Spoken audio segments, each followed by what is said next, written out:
Hello and good evening, everyone. Happy Friday, possibly happy Saturday. Hope you're all doing well as we get things started. Oh my goodness.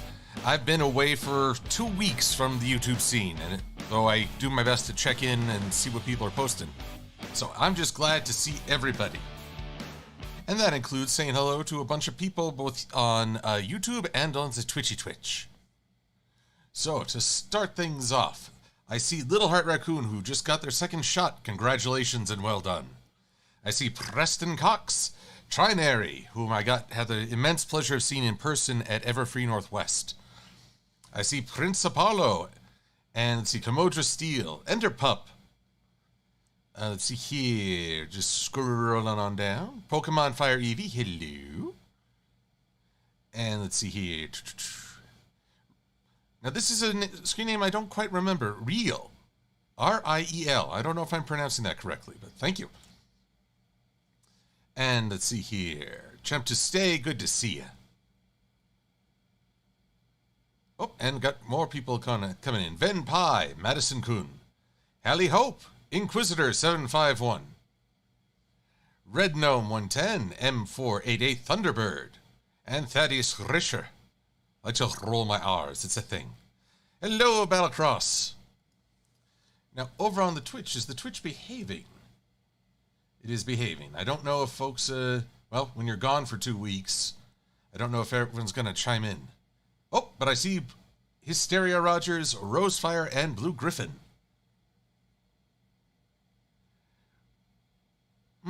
Hysteria's wondering, will I start a podcast? And where did I get a gold jacket where I went to my convention? Oh, there are stories abound with that. But first things first. Oh, I see Nomo Ruiz Gallardo. And Super Godzilla Vlogs and Gojaline 91, whom I got to also see at Everfree Northwest. Excellent. I'm doing well, Rosefire. Now, Preston asked before the stream started, what would I do if Rarity tried to dress me in a tuxedo? I would point to this lovely jacket and say, no thanks, I'm good. And I don't know if she'd scream, but by golly, I'd say so. Because this was a gift from friends. My vending hall buds, my little ties, and Sky, and let's see, I believe that the illustrious Q and Trinary were there as well. They found this at a Macy's in New York, and they got it for me and brought it with them to Everfree Northwest. And for both Friday and Saturday, this was my apparel. And I think that it's appropriate that art should imitate life, rather. And so tonight I shall be drawing Silver-Quill in this fabulous design. Because my next After the Fact will be talking about G5 designs. See, I'm so used to saying G4 now. But yes, G5 is on the way. We are less than a month out from the actual movie. And it's time to talk about the designs and the characters that those designs are meant to represent. Folks who've watched my Twitter may have seen that I am working on some graphics that were truly terrifying. Truly terrifying. And let's see here. Oh, we have some more folks joining us. Nexus Galaxy and Shiny Jubilee and Rocky Road. Also, I appreciate, Rocky, your subscription and following me. I know, one of the best assurances people gave me at this convention was that they were willing to wait, even if it took me a while to get a video published. I so appreciate that. Because I want to give you guys quality. I want to have something worthy of your time. And also worthy of the time I put into it. So, the flip side of that is that I'm not as prolific. But I shall do my best, as anyone ever can do. Oh, and Hallie, hello to your cat, Belladonna. Oh, and hello, Ruby, the amateur tactician. Good to have you. So, pardon me as I bring this up. My game plan is to continue to work on the Sonic-based OC for the first half of the stream, and then work on this new Silver-Quill look. I'm just waiting for my hard drives to wake up and get to work.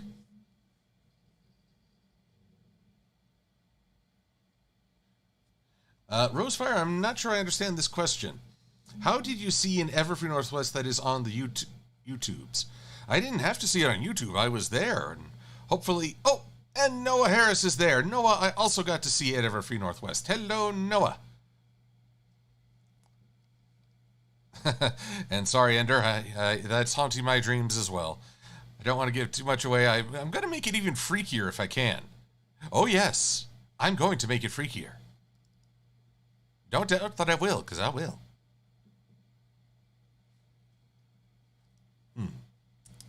Now then, what have I done with my file? Oh, this is embarrassing. I thought I saved my Sonic file on my hard drives, but let's just take just a minute. Oh, Vent and Pie, I had a wonderful time at Everfree Northwest, and, well, the time after it has also been fun, but also a run for glory. I have many things to talk about. Some things are in the personal realm, and therefore I'm not going to get into that. But I'll do my best to fill folks in. Magical Dude. Hello and welcome. What would I do? Preston wonders, what would I do if Yona tried to stampede over me? I don't know if you can call it a stampede if it's only one yak. I would step to the side. I mean, once she gets momentum going, course correction is probably hard. Probably very hard. There we go. Okay, found it. We're good. Crisis averted. I don't have to start from scratch. So, yes, let's start with Everfree. Getting there is not half the fun, because plane travel, in my eyes, is never really, well, fun. How do I put this? I was nervous going into Everfree. I'll say that freely right now.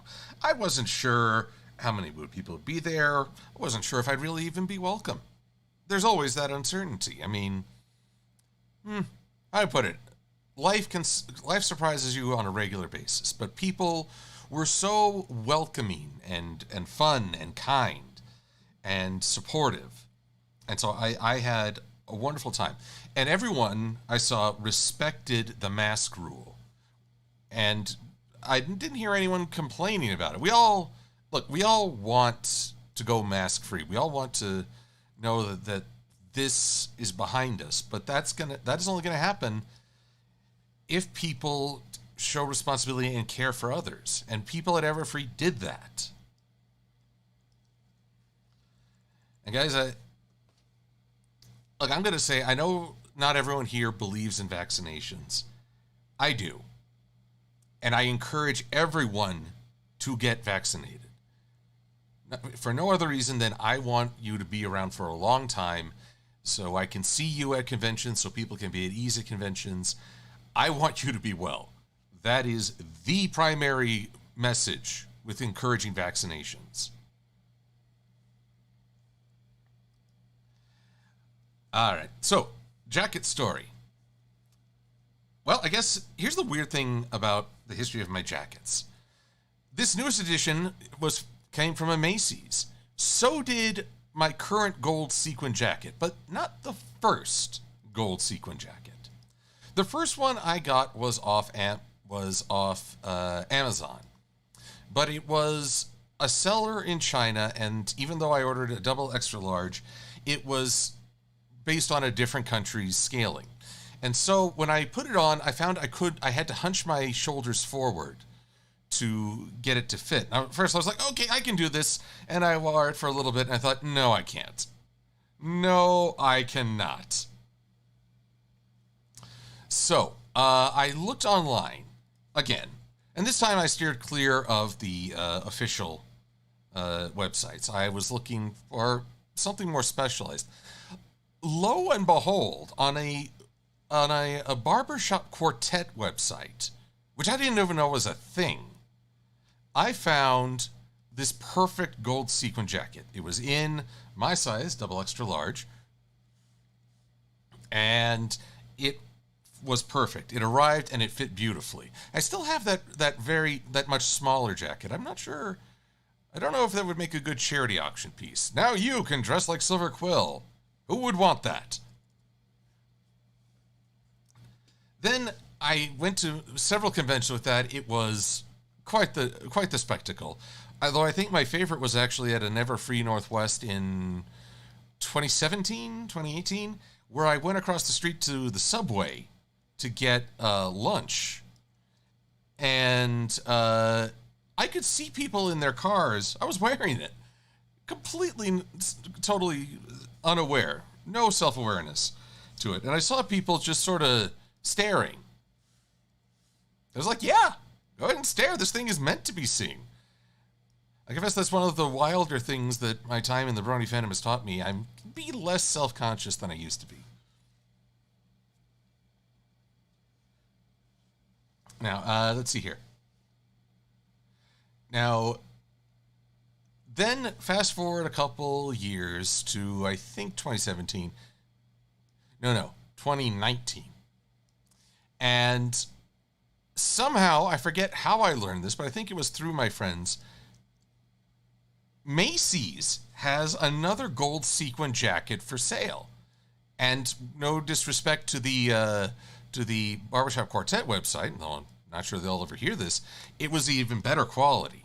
So I scooped both it and a black sequin jacket that turns silver if you brush your hands over the sequins. They're dual-sided.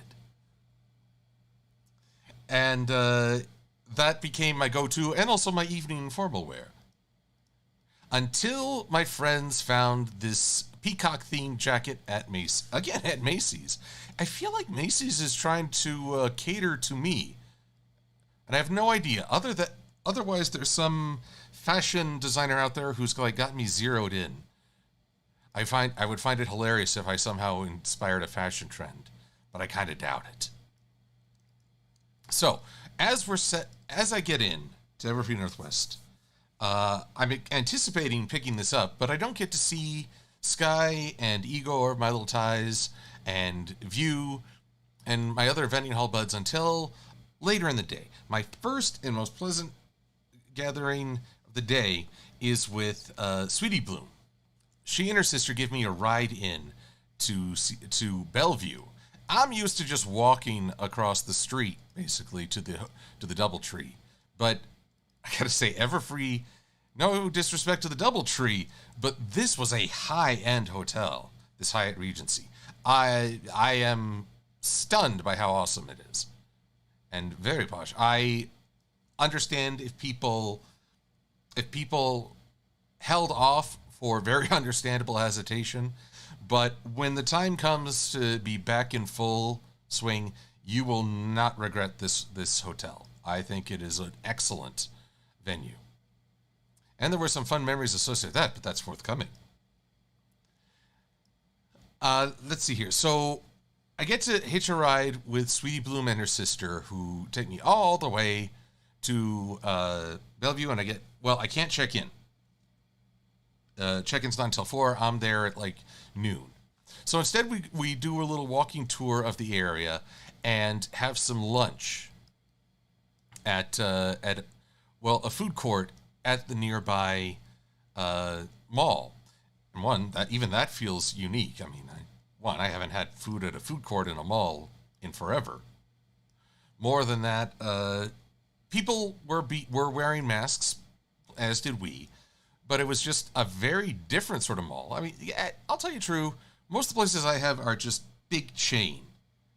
Maybe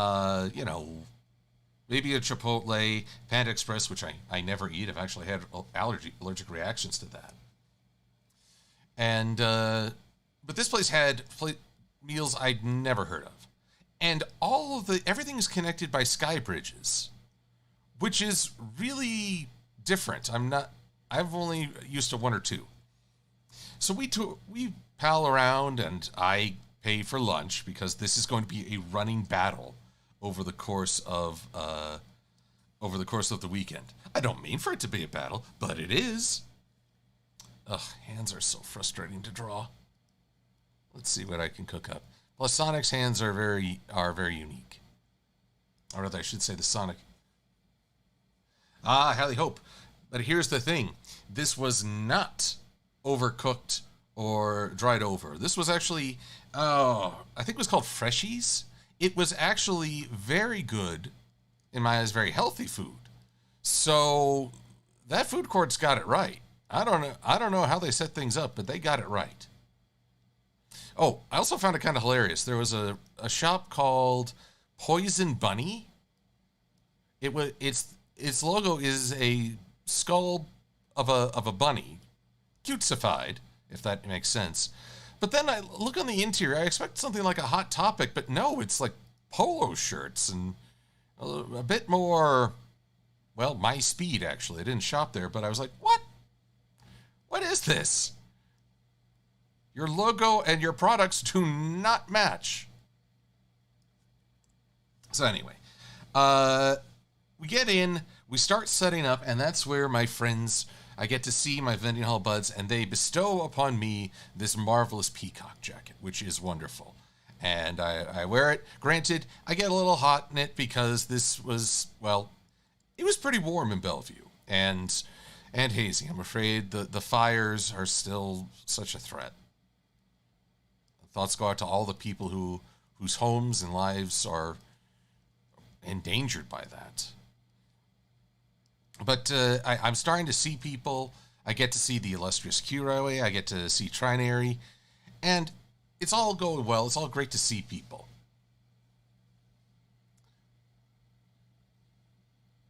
So then comes Friday and the start of this year convention. And getting to...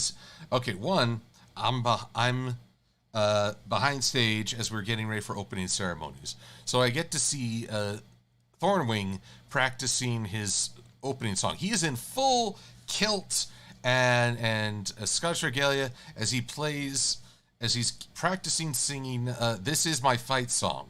Take Back My Live song. And everyone on the production team is they're wearing these kilts. That's their look. I'm not entirely sure the motif, but they can rock a kilt. I'll say that right away. They can rock a kilt. So things start off, and I'm getting to see more people. I see Black Griffin.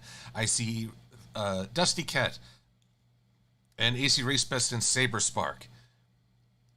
Let's see. I get to see Little Shy, whom I only got to meet in person last year at HarmonyCon. Dude is tall. I mean, he is just, he's like, what, 6'5" at least? I'm not used to looking up at people anymore. I got over that in childhood. But, I know, he's just got awesome height. Awesome height. And opening ceremonies are great. Just getting to say hello. And everyone's so kind. Friday the 13th is my parents' anniversary. 45th this year. So, one, I felt a little bad that I couldn't be there for it, but they assured me, look, you weren't there at the original. That would have been a bit more unique. Don't worry about this one. But I petitioned everyone to give a cheer as I brought the camera around, and I got to text that video to my parents to wish them a happy anniversary, and they loved it. So a big thank you to everyone just in the Everfree Northwest crowd who took part in that cheer. So my family so appreciates it. I realize I've been yammering away. We could use a little music while I do this. Let me know if it's too loud. Oh yeah. Convention starting. The energy's up. We're going.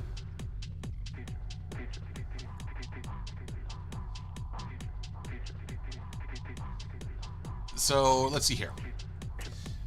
What is the first convention out of the gate is Bronies React. And that's really Race and Saber's baby. I fully expect them to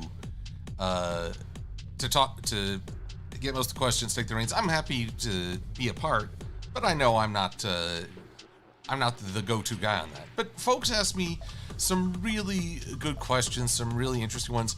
Oh, but then this one person wants to start a fight. So they ask, what would you say to tick off everyone else on the panel? And everyone's a little hesitant, so you know what? I figure I'll be the villain. And I throw down with Little Shy.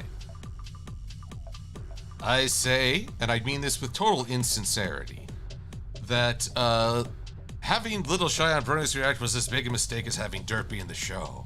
And everyone goes, ooh. And, you know, they're all, yeah, fight, fight, fight. But, let's see here. Afterwards, I posted this on Twitter. Let's see if I can find it real quick. Little Shy was a total sport about it. He had no resentment. He knew I wasn't being serious. I almost said I wasn't kidding. No, that would send the wrong message entirely. But so we just had fun. It was a fun hour, and I appreciated folks who wanted to hear my thoughts on things. But let's see here. But then comes, well, then I get to vent for a little bit. And here's the thing. Sweetie Bloom, no matter what she says, she can't be here tonight because she's training for a new job. But she was a pillar during this. She looked after my booth, helped me keep on track. I would have probably been a wreck because I'm running back and forth, and I try not to miss talking to people as I go. But that means it takes me forever to get anywhere. I think my friends have either learned to accept it and be patient, or they just stop expecting me. But the next panel, I get to join the illustrious Q as we talk about the top 5, bottom 5 of IDW's My Little Pony.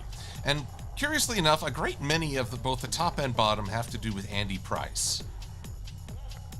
And what can I say? Both he and Katie Cook were a powerhouse in this show. My regrets that Katie couldn't be there at the convention.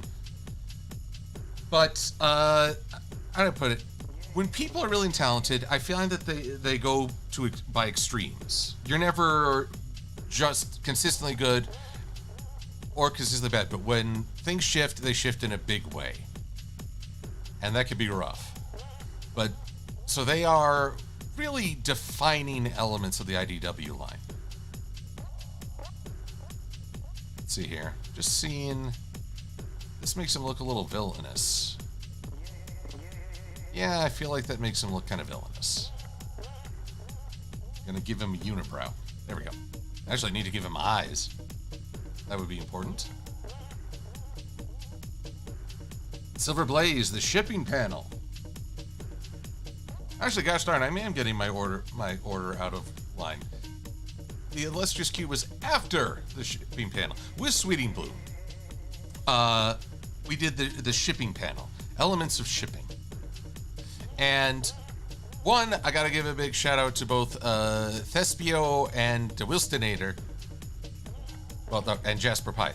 Thespio is De Wilstonator. Oy. But basically, they were willing to step in because, you know, we both needed to go to this panel and the vendor hall hadn't closed yet. So Jasper, for that day, he took down all the information. He was willing to run cards, accept folks. I so appreciate that. So I hope Jasper knows how grateful I am. But okay, here's the thing. Bronies React takes place on the main stage, which is massive and thoroughly impressive. Love it. The IDW top 5, bottom 5 took place in one of the rooms adjacent to the main stage, and it's well done. It's serviceable, but good grief, the room for the elements of shipping, it is this classroom auditorium. And I'm putting my hands on the other side of a podium. It's not even a conscious decision. There's a podium. It's what you do. And hilariously, there's this wall of monitors. There's no projector in this. You actually plug directly into a multitude of TV screens. It was huge.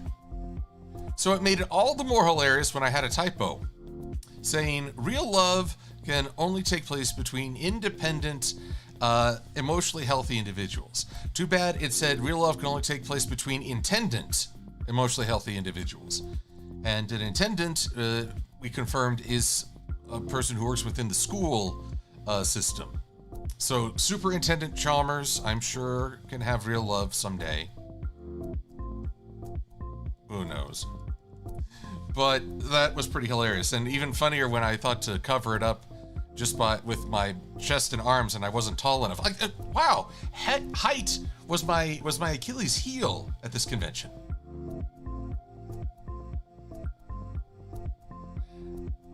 So yeah, and that too was a great panel. People chimed in with their thoughts on couples they enjoyed from media. I know Owl House. I have not gotten to see Owl House, but I have seen where at least two of the characters are completely adorable, admitting their feelings to one another. And even, okay, that owl thingamabob that's cheering for them, I appreciate the sentiment, but I'm also like, what is that? What is that? We also agreed on our very high distaste for the Star Wars prequels and their attempt at building a relationship. No, thank you. And okay, but I also gotta give mad props to Sweetie Bloom for her improvisational skills. We didn't really have a chance to do a run-through of this panel. I was working on the slides on the flight to Washington.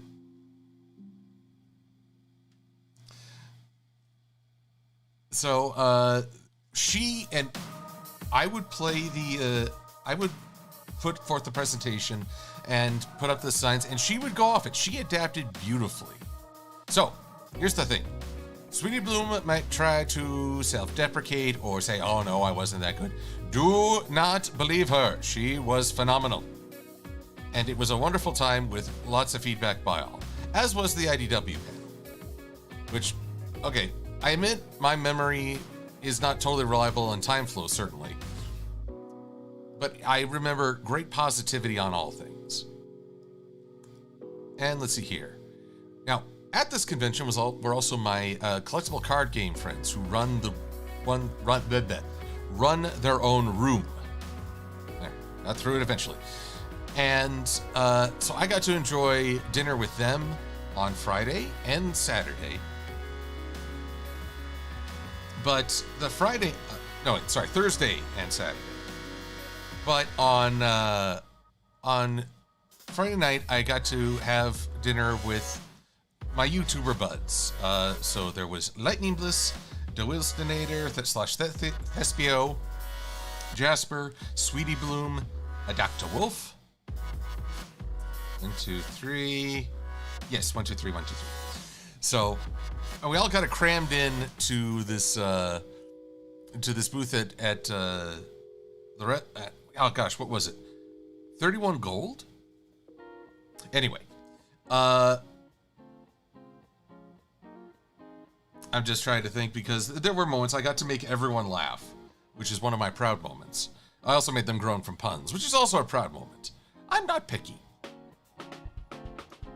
But I think one of the funniest was that at some point, we had this moment where it was kind of Lightning Bliss saying, everyone who wants to be on this one side of the painting, be in the shot, get on this side of the table. And I just thought, is this the Last Supper? Which got a good laugh out of him. Unfortunately, Dr. Wolf had to depart on Saturday. So I only got to see a little bit of the TF panel. I was curious what they would be up to. I'm not in the know right now. Oh, 13 coins. Thank you, Trinary. But yes, it was 13 coins, which factors in a little bit later. Uh-oh. Oh, we have a bot. Oh, nope. We're good. We're good. Commodra, this hootie thing is an owl worm demon. Egads. Also, Silver Blaze, it was wonderful seeing you.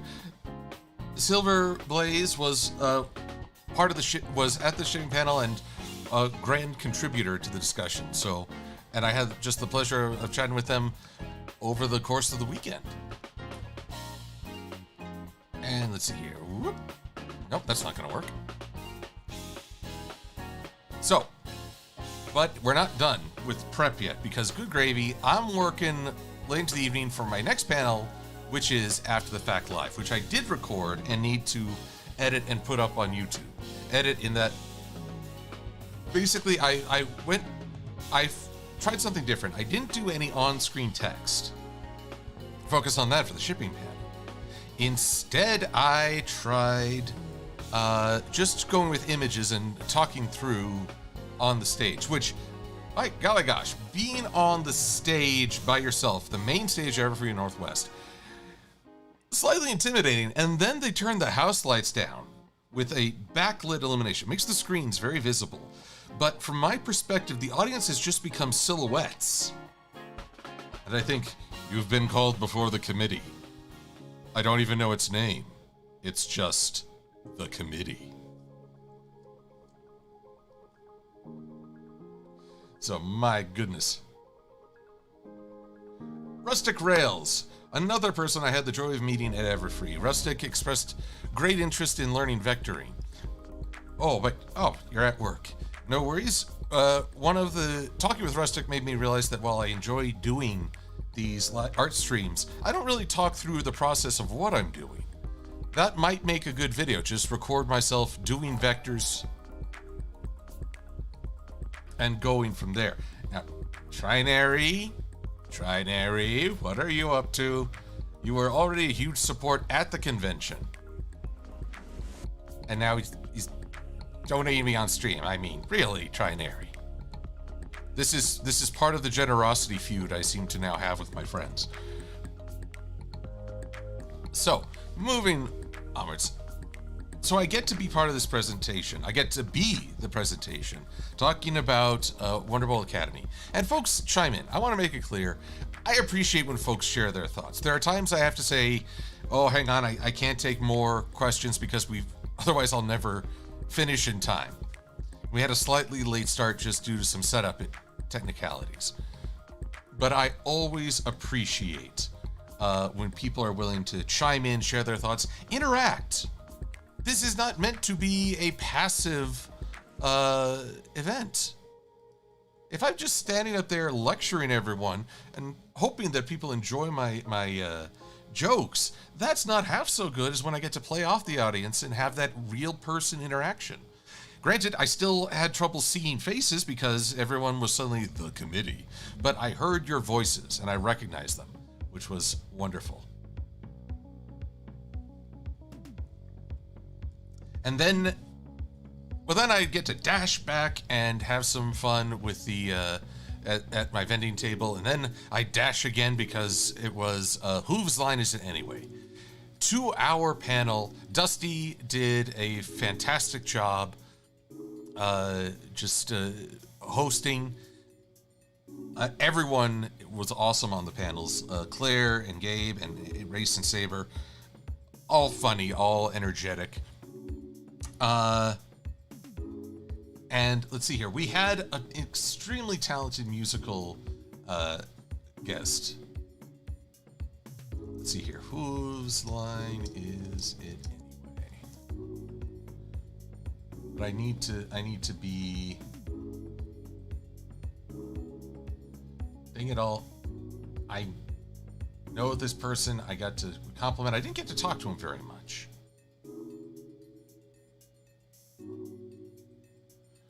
Dang it all. I mean, I did get to talk to Drummer Shy. There's Little Shy and then there's Drummer Shy. And Drummer Shy swung by and chatted things up, which was fun. But note, that is not who was doing the music. Curse me. Curse me in my memory. I want to know this. I really want to know, remember. So, you know what? I'm on Twitter right now. I'm just going to go to AC Race Best. And surely they lists everyone there. He hasn't yet gotten to post he hasn't yet gotten to post whose line. Oh, that's a fire alarm. Come on. There's racing, there's semi-perfect podcast. Oh dear. Dear, dear, dear, dear, dear. Why can't I recall? Well, you know what? I'll figure it out eventually. I will figure this out. But here's the thing. I'm so fixated on the music because I am not musically inclined. I am not good at it. I can't sing for beans, and I'm just so impressed at the musical talent that was on display at Hoofsline. Which means I was also terrified as we got to Irish Drinking Game and Hoedown, and then, and then what was it? Heartfelt Song. Heartfelt Song, we haven't played that a whole lot, so I was really out of my element there. And so through the whole thing, you may not have known this, but I was saying, don't mess up the music, don't mess up the music, don't mess up the music. And I think I did okay. I got through it. I was especially proud of Hoedown, as I got to actually be positive. Other times I got to be the villain again.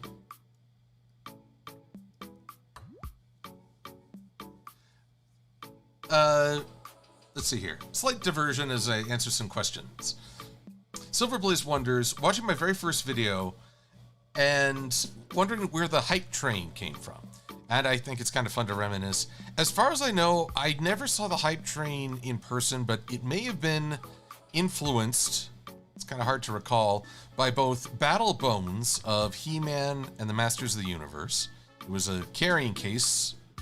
And also the Doom Train from Final Fantasy VIII.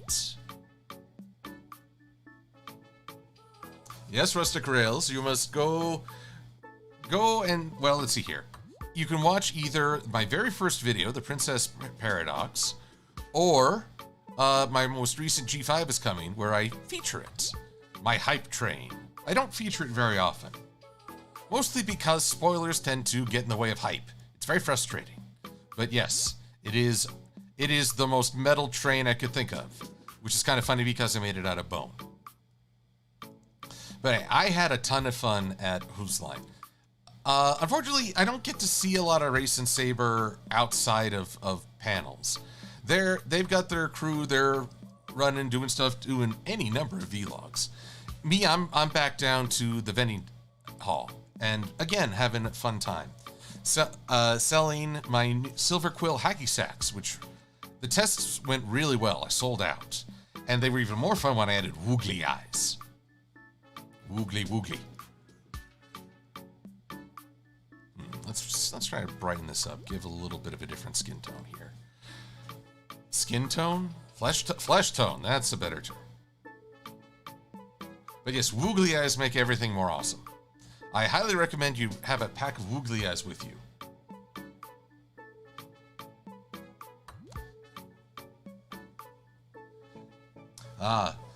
Kenny Arcane Pony asks, how did Lightning Bliss and I make the Flash Sentry joke? Flash was on, well, Vincent Tong was on a stream with Lightning and some other bronies, and he play flirted with her. It was meant as a joke. And so then not much later, not long after at BabsCon, we were playing a game of Prance. And oh, I've got Prance stories for y'all this past weeks. So I get a slap, and it's both Lightning Bliss and Flash Sentry in the hand. So I make a joke that I'm going to ship them together, which prompts Lightning to make this wonderfully hilarious "I will not be shipped" video. And so then again at Everfree Northwest, this is the continuity of my life. At Everfree Northwest one year, I'm getting to interview Vince Tong for a panel. So I make this fun little image of me chasing Lightning Bliss while holding Flash Sentry. And she's running away and looking none too pleased. And Flash is just like, what is going on? So I get Vincent to sign this. And then at the following Crystal Mountain, I give it to her, which earns her eternal animosity. Joking. And basically, that's how it went for a while. Unfortunately, one has to know when to end a joke. And when some fans took that joke too far, especially at the 2017 BronyCon, I realized, okay, it's time to let that go. Don't worry, though. I have plans. Oh, yes. Many plans.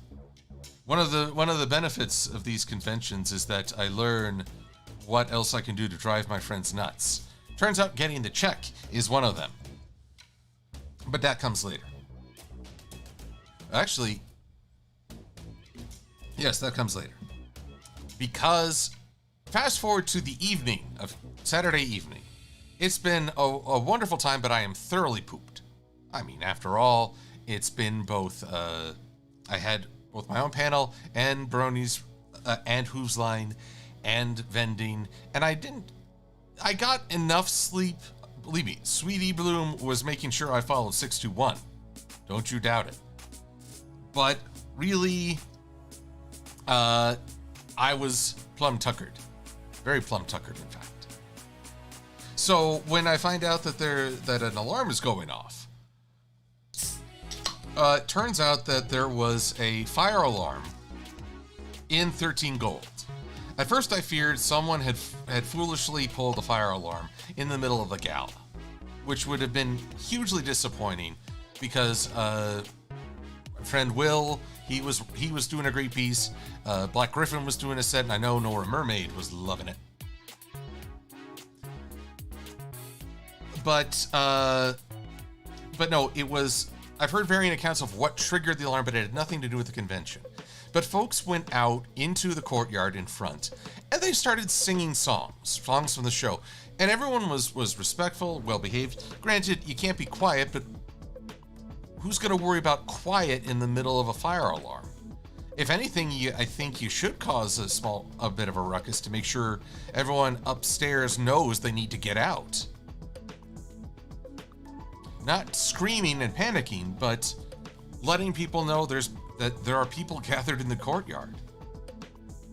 So, thankfully, no one is harmed.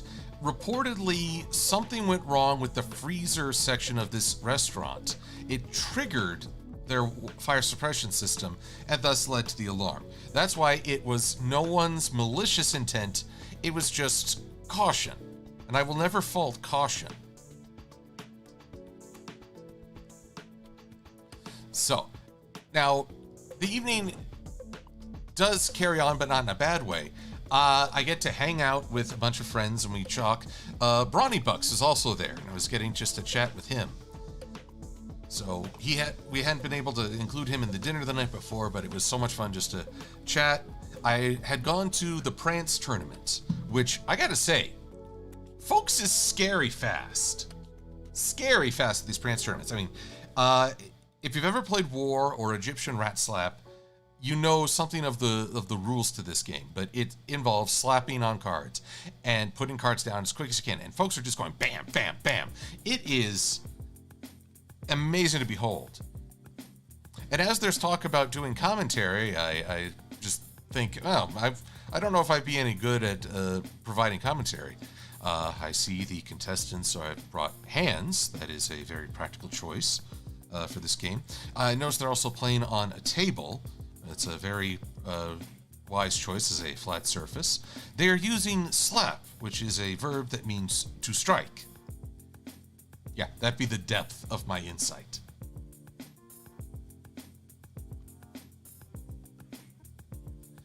And let's see here. So everyone's going fast. I played with some of the folks who didn't make it to the finals. So, and that's fun in and of itself. I mean, I get silly during Prance games. I know, shocked, right? So that's fun, and oddly enough, it's also convenient. Sky had given me 2 of the last Silver-Quill Prance cards, though I'm thinking of making my own Prance set as an expansion, but I do so through Sky's support.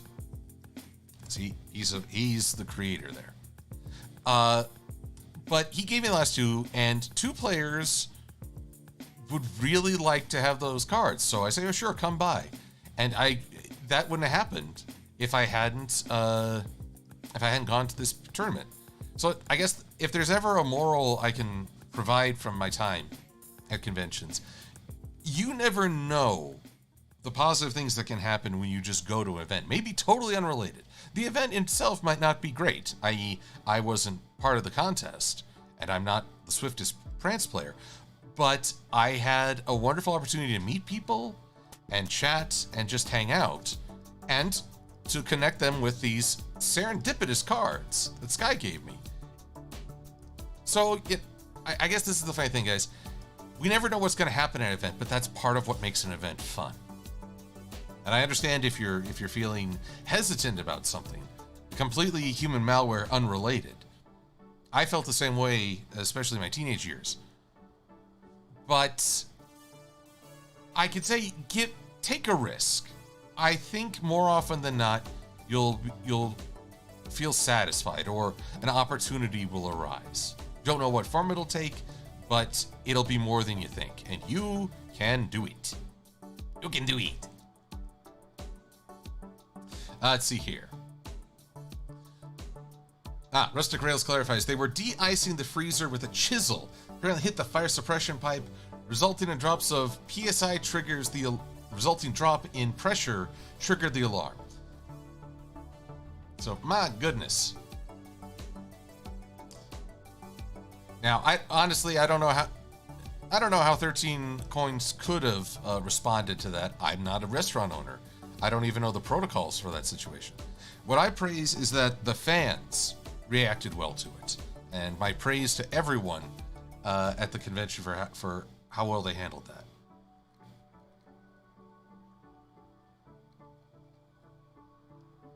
Let's see here. So Sunday is a slower day for me. It's the only day where I'm at my vending table pretty much the whole day. Sweetie got to go to her niece's graduation from elementary. And yes, they adapted that for, well, the human malware also. But then one of the best parts is that she brings her niece by, and her niece sees Silver-Quilted on the table. He's waving hello to everybody. She takes one of my pen quills and starts tickling this plushie with the quill, with the feathery end. So I'm playing along. I'm going, oh my goodness, oh, don't, oh please don't, oh please. And I figure it's cool. Her mom's right there making sure this is all appropriate. But I'm dancing my character across the table. She's pursuing with this feather, and it's just hilarious. But she keeps going, and I am actually running out of breath. I'm actually getting winded from this exchange. So I'm like, how do kids have this much energy? I just don't know. But it was wonderful. And let's see here. I think it was Tech Cutie's crew who was next to us. After Sweetie and her family head off for a little bit, they say that was precious. I look over and say, and exhausting.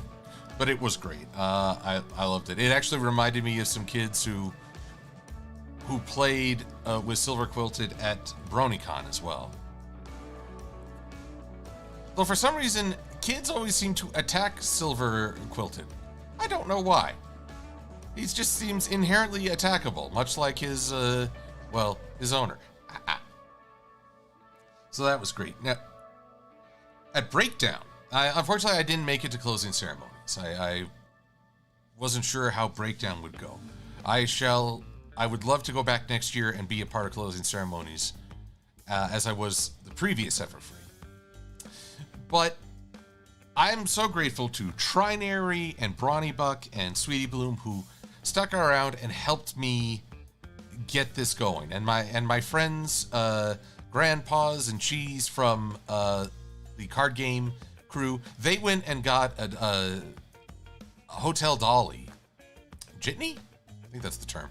They got that, which was very helpful because the stuff I carry is heavy. I've come a long way from just selling prints, but I now need to reevaluate the weight of my vending.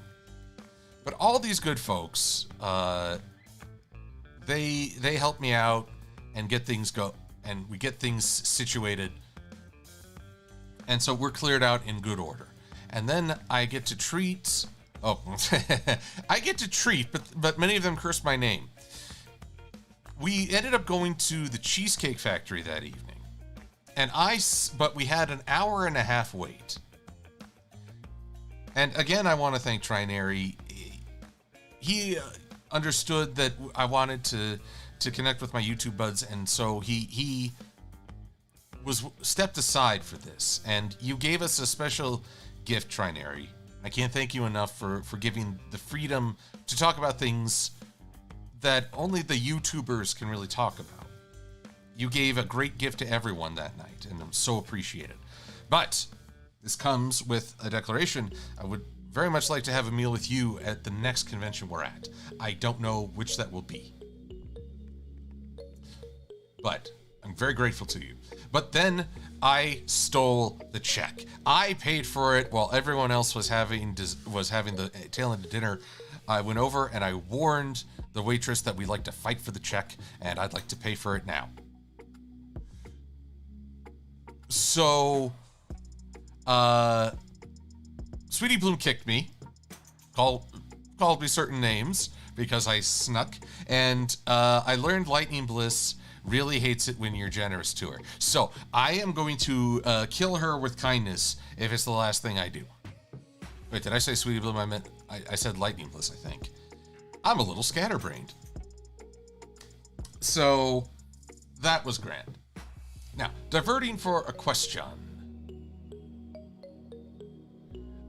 Champ, wondering if I've ever had to deal with tornado. Nearly had to deal with it the Thursday after Everfree Northwest, near where I worked. But when I was a little kid, we had a tornado warning in our area, and it was just me and my older brother. And he did a great job reassuring and leading me to the basement and making sure we were all okay.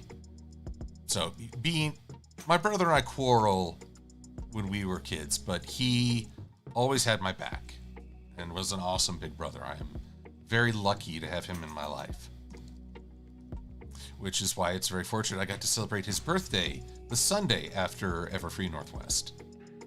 So, these good times. Now, Rosefire, have a good night and a good sleep. So appreciate it. Now, we also play after the Cheesecake Factory and everyone getting mad at me. We played a game of Prance, and I was very pleased that I could get Bronny in on this one, as we hadn't before.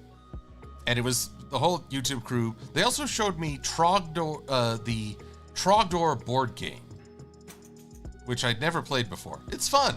I especially liked when I lit one character on fire, and they basically ran around and lit half the board on fire as a result. I was a bit of an arsonist.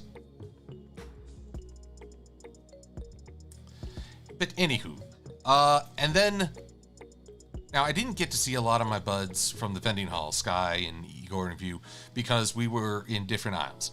But we did get together to explore Seattle a little bit before the trip home. And that was a fun time. But then hit the ground running. Just hit the ground running at work. Got home at pretty much midnight and had to be at work at 7 a.m. the next day. I didn't get a lot of sleep then. In fact, I would say for the rest of the week, I was running to catch up with everything. Now, you think that's the end of my convention tales, but not so. I also, my friend Sky, part of my consolation in not getting to see them as much at Everfree is that I got to talk with them at Denver.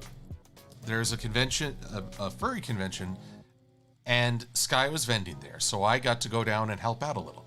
I'm not involved in that community. I don't know all the ins and outs, but I'm impressed by how a group can gather without what I would call a pillar. You talk about Trekkies and Bronies and Whovians and Browncoats. you know what inspired this fandom. It's a little harder to understand with furries. But I will say I was also incredibly disappointed by my city's nightlife, which is pretty much non-existent. I tried to show my friends a timeout. No, not a timeout, you're in trouble. A timeout on the town, and the nightlife is just not there. And while I also disappointed, at some places, nobody was respecting masks. And you really should, especially in group gatherings like that. So, more than anything, I had fun. We adjourned to Sky's Hotel, and we played a lot of Prance. An alternate version of Prance, Furry Prance, which is actually harder. So, what can I say? Check out skyrailroad.com. I believe that's the website. Skyrailroad.com. Yes, skyrailroad.com. You will get to see on their store 2 versions of Prance. And I will tell you right now, the furry version is its own challenge. Not just because I'm not as familiar, but because even the symbols are a little trickier. So take your game to the next level, eh?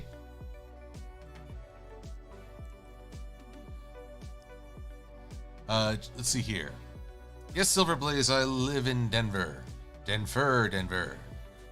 And yes, champ, we have to deal with potholes in all seasons, all the time. They were filling in potholes to the place where I worked this morning and afternoon.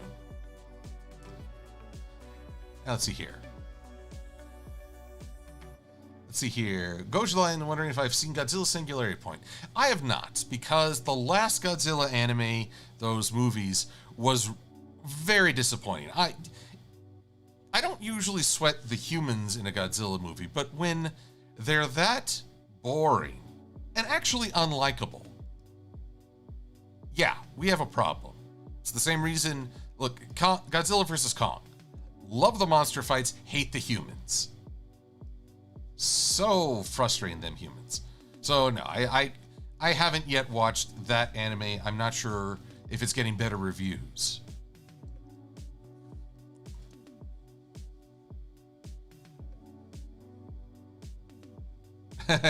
Inquisitor 751. Hold your beer, huh? You've got plot holes aplenty? Let's see here. Blue Griffin is wondering if I have any favorite background ponies. Oh, yes, indeed. Lyra and Bonbons, the sweet drops, and yes, our beloved Muffin Mare Derpy. I said mean things, but only because that was what was called for at the moment. I mean no disrespect to the Derpster or her fans. Let's see here. You know, I'm honestly kind of intrigued that there was a stallion colt, that's redundant, by the name of Lickety Split in the episode Secret of My Excess. Lickety Split is somewhat infamous in My Little Pony, especially in G1, as baby Lickety Split nearly destroyed the world with a drought. I mean, you think Flurry Heart had the market cornered on near apocalypses, but Lickety Split was the great destroyer of G1. And I'm curious why they included that, but never followed up. I don't know if the name Lickety Split will ever reach the level of infamy as G1.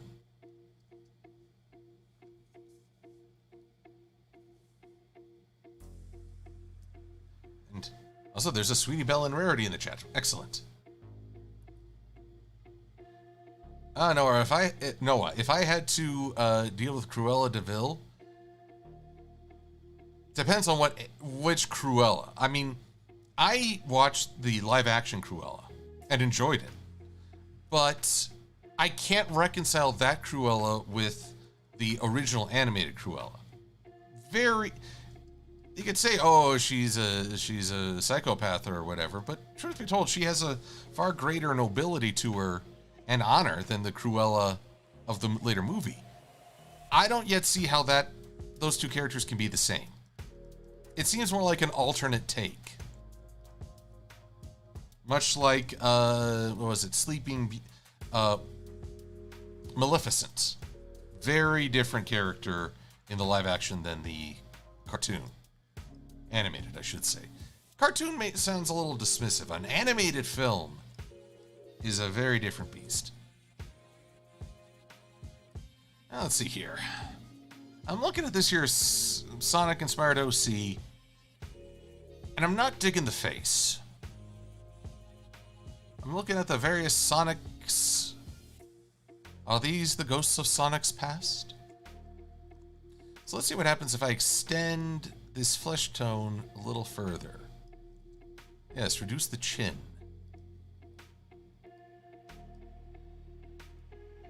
Anyway, let's see here. So, now I'll tell you all true. This week has not been so great. Work, very demanding.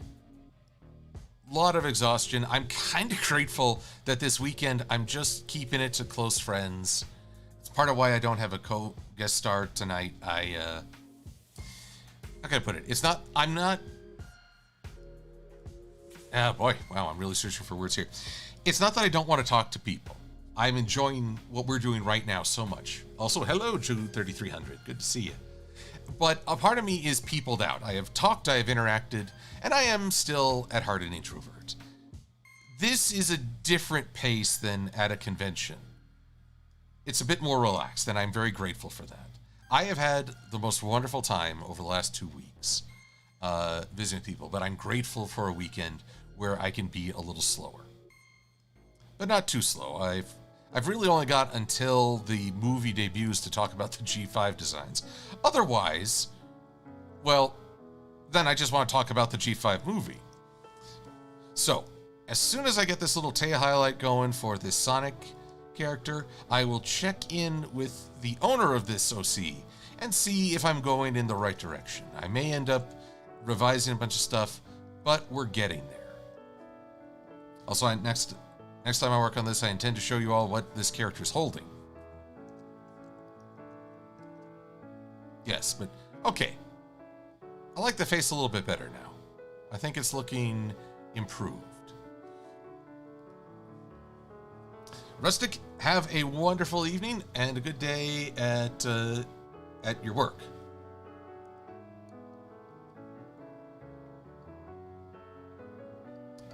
Oh, and Katrina Raptus, I appreciate your kind words. Thank you. Now, let's see here. Pokemon Fire Eevee.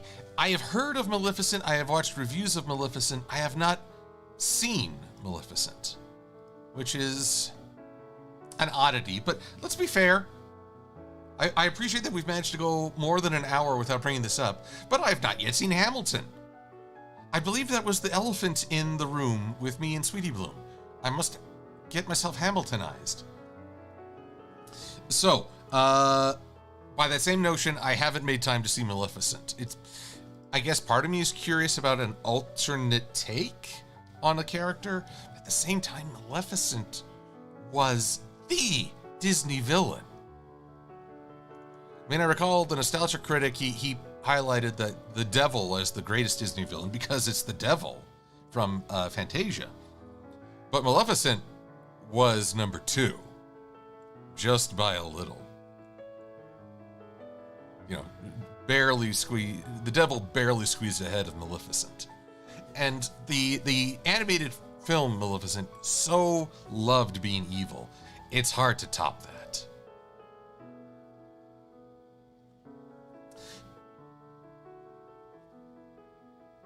Oh, Drinky Buddy, if you're calling for Sweetie Bloom, she is gaining experience at a new job for which we are all rooting. And so we'll have more to share there, I'm sure. I'll look forward to hearing how her day went. But she's not here at the moment.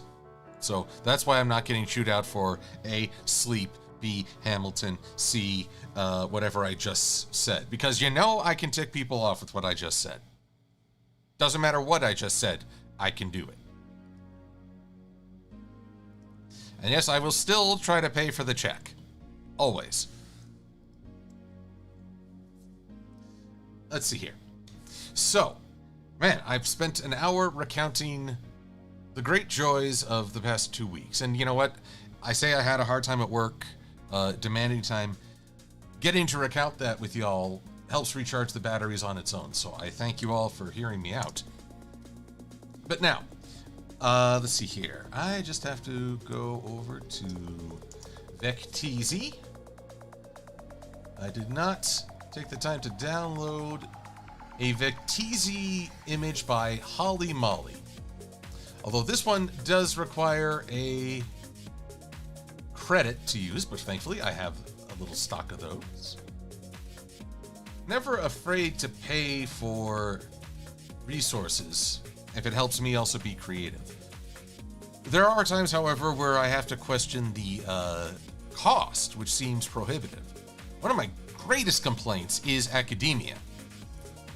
Trying to get articles for when I do studies on if psychologists study the effects of revenge or the effect of what they call gold star families, not military families that are gold star. This is families that run by like a gold star system for their kids. There are articles for that. There are articles for if spoilers can ruin entertainment, as studied by psychoanalysts and human behavioralists.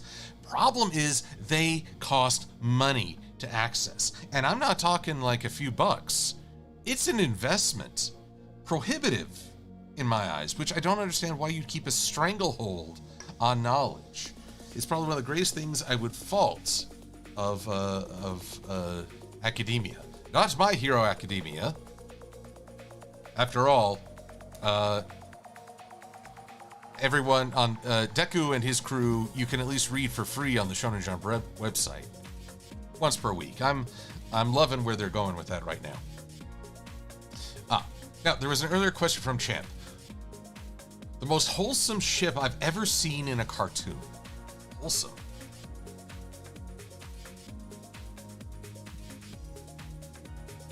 I'm searching my memory banks on this because honestly, I watched a lot of shows that were action-oriented, so there were often, the alpha male approach. Mickey and Minnie, or Donald and Daisy, might be the most wholesome. You know what? I'll go with Donald and Daisy because I actually like Donald Duck a little bit more. But he's, you can tell he really cares for Daisy. And he goes out of his way for her. Granted, sometimes, especially with Chip and Dale involved, it went kind of ugly. And honestly, I didn't like those cartoons so much. I actually didn't like Chip and Dale in those. So. Oh yes, I forgot to mention. Thank you, both Trinary and Inquisitor, for reminding me. I have not watched all of Hell of a Boss, but I did get to see the most recent episode with Sky and the others, and that was a lot of fun. That was incredible animation. Everyone remarked that their budget has, well, I don't mean to make it sound like they're cheapskates, but that is no small investment that they animated. Oh, my phone is ringing. If my home phone rings, I know it's a telemarketer or some bot, because nobody calls me on my home line. But yeah, Hella Boss. I should make time to see the other episodes just to know what's going on. But thankfully, I had seasoned fans to explain things to me. And it was incredibly well done. And not many people can combine a Disney-esque musical with a bloodbath. Now, my favorite Harry Potter ship, Noah? I actually did like Ron and Hermione opposites attract. I appreciate that other folks were not into that, but I was. But let's see. Yeah, Donald and Daisy for the most wholesome ship. Though I guess I should ask myself what makes it so wholesome. It is the fact that Donald just delights in her. Okay, I admit I appreciate it more from Donald's perspective. There was the most recent DuckTales iteration. There's that episode where he first meets her and she says she has no trouble understanding him. How can you not swoon for that? How, I ask you?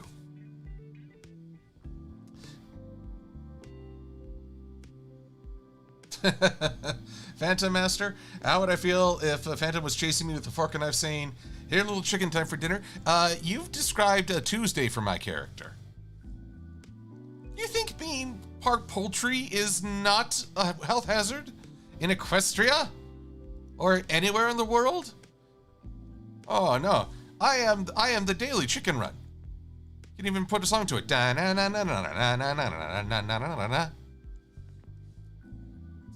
So definitely not a poultry experience. So let's see here. Whoop. Now, one of the awkward things with working with someone else's vectors is I don't know how they set this up. Case in point, let's say if I were drawing this this core of the peacock feather, I would draw the gradient and then put a clipping mask over it. Why? Because then I could get the little gradient, the core. Right now, this is centered by the shape, I believe. Oh, no. No. They too have used a clipping mask. But for a minute there, it looked more centered. I'm curious now. You can't see the layers. Dang it, this is why I'd love to do some instructional videos where I do a screen recording rather than a stream. You could see all the windows. Let's see here. But, now that is curious. It's not a clipping group. It is a gradient. I guess they really positioned it well to convey this. See, I thought if I extend this, oh yes, it does influence where the core is. Okay. Also, this is kind of cheap entertainment. I'm easily entertained. Champ, if someone were to make a robot clone of myself, well, I'd say, hey, there's this Phantom guy, he with a fork and knife, he wants to have you for dinner. Go say hi.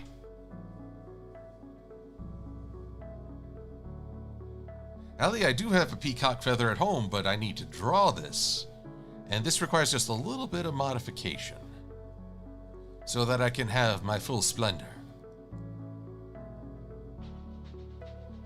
Did I ever play Five Nights at Freddy's when meant... Oh, well, have I ever played Five Nights? No, I'm a bit of a baby when it comes to horror. Not really my thing. I've never enjoyed being scared. And I can't say I've ever really laughed it off afterwards. My imagination is too powerful. But I will say that I watched... what's it called? Uncle Willie's? It's a Nicolas Cage movie. It's out, I believe it's on home video now, which means you can probably find it streaming too. Again, human malware.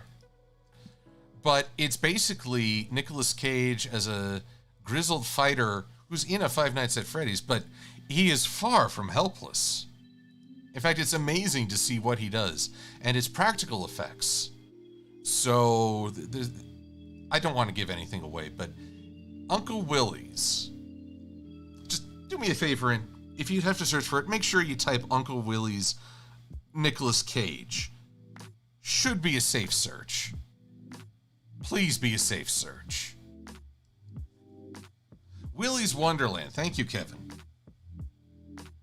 Willie's Wonderland. Okay, the uncle, I think, was just more a different kind of fear. Yeah, Willie's Wonderland. And boy, that is a trip. I tell you what. Red Gnome, you've seen Centaur World. I have not, but it was a topic of discussion.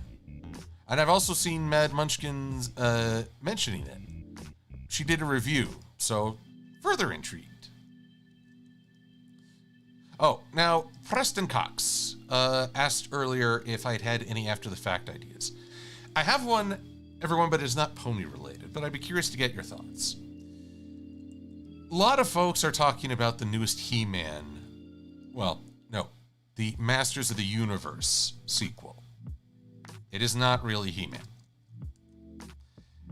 But there's an element in there about He-Man, and more importantly, Prince Adam, that I found really fascinating to think about. And while right now I feel like anger at the sequel seems to be the topic du jour on YouTube, I would love to talk about the role of the secret identity. You have your Clark Kents to your Superman, your Adams to your He-Man. Even the Power Rangers. I found this interesting. Even though the villains knew who the Power Rangers were, the caveat for at least Mighty Morphin, Zeo, and Turbo and the like was keep your identity secret. And I've realized that there's something called the precious ordinary. It's coined by a Denver author. Look this up.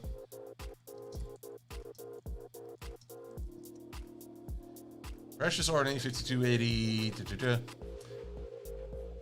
Kent Haruf. Man, I am probably mispronouncing that. Haruf. Kent Haruf. Sounds more like someone who's disgruntled. Haruf. But he coined the phrase the precious ordinary. And that is something heroes and heroines don't get to enjoy unless they have a secret identity. And it's kind of interesting that as especially Marvel movies have moved away from the idea of a secret identity, you see how messed up those characters often are. How they sometimes they have to fight for that precious ordinary. And it's made more complicated because they aren't able to leave the superhero behind. I would love to do an after the fact using Adam as an example, but expanding into topics like, well, other superheroes. And Jude 3300, yes, I have seen the Spider-Man trailer, though I was surprised to learn it was a leak.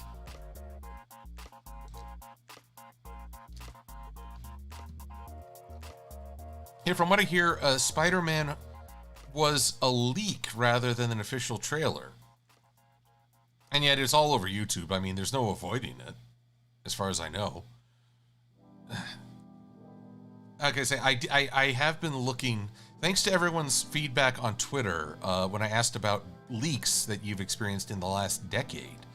I've been given some prime examples that I didn't know about at the time. I didn't know Pokemon suffered a leak before Shield and Sword came out. And I've researched that. I didn't know about Tom Hiddleston not being able to keep a secret. I don't want to say any of these. Oh, and even wrestling. Appreciate learning about wrestling and the leaks that they've suffered. Oh, man. Forgive me a moment. That strobe off all those individual strands is driving me batty. I've been staring at computer screens all day, and yet I'm tempted to play a video game to relax for this evening. Go fig.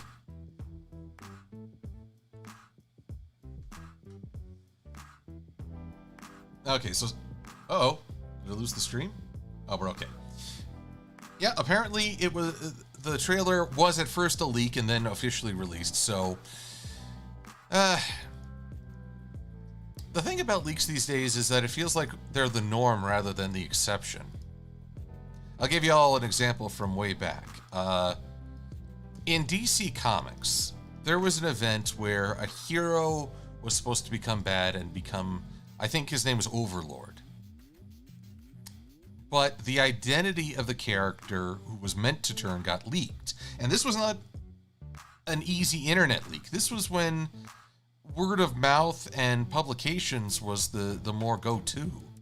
I believe the net was in its infancy, so there were dedicated people, but it was not as widespread or casual as it is now. So as a result, they had to force Captain Atom into the armor, and it made no sense. They changed course due to the leak, just to try and keep things fresh. And it was... And ever since then, they've always been trying to find ways to shove Captain Atom into that armor. It just doesn't work. But that's how a leak can really influence something. Now, these days, with the immediacy and sometimes the complete spoiling of a story, a game, a book, it's even harder. So it's amazing how this internet that allows me to chat with all of you and to share this both effort and creative enjoyment also can really make it hard to get to enjoy something. Let's see here. Not crazy about this gradient. Even less crazy about the strobe it's been causing. Whew. Whoops. But not the whole blessed thing. There we go. Let's try this. Much better. Dojland, I hope you have a wonderful evening. Thanks for swinging by.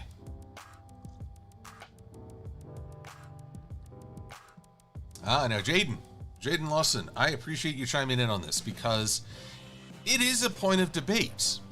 I mentioned that there have been psychological studies, tests done to try and understand what spoils things for people. Now, part of this tests involved giving people a short story to read, but including a blurb for some that spoiled the entire story. You know, sort of a Cliff Notes. And what the initial studies found was that the spoiling didn't ruin them. In fact, in some cases, getting spoiled freed people up. There was no more tension about what will happen, so you get to enjoy the process of how it will happen. But this is an important how do I put it? An important factor. It depends on which you're testing people. Because a different study found very different results when they tested people's satisfaction in, say, TV shows or online events or films. It's different if it's a book or a movie. It's different if it's something you're invested in or if it's a reading assignment. And maybe the biggest thing, one of the curious things I realized listening to people talk about these studies, as big as past disappointments can feel, feeling like you've lost on a future opportunity is worse. Side note, Phantom, good to see you, and have a good day. Thank you. But basically, one of the harms that spoilers do is that people feel like they got to miss out on experiencing that shock in person, that twist, and the emotional response or the surprises. So, I guess it both depends on context and people, but one of the dangers of a spoiler is not that you've ruined the journey for the people, but you've hurt that they feel like they might have missed out on how they would have reacted to that journey. So I want to make it clear, I am not advocating go out and spoil everything for people. I am saying that spoilers have different effects on different people, and that what we enjoy is affected on multiple levels. There's actually varying ideas on how people perceive entertainment. But you know what? That too would make a great after-the-fact video.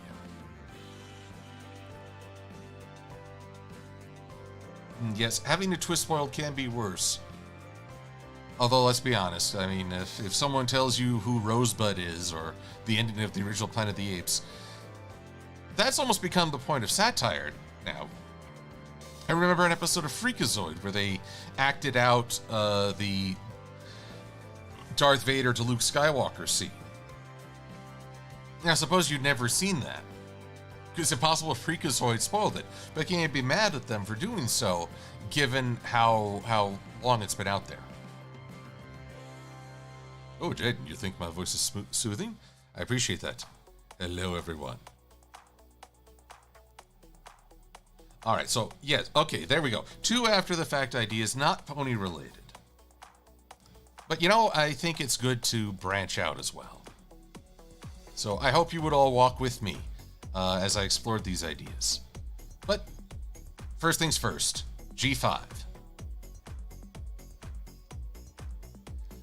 But pardon me a sec. I'm just rubbing my eyes. Man, I have been staring at computer screens all day. Oh. Have you ever had a moment where, like, your sinuses make this little squishy sound? I feel like a human accordion.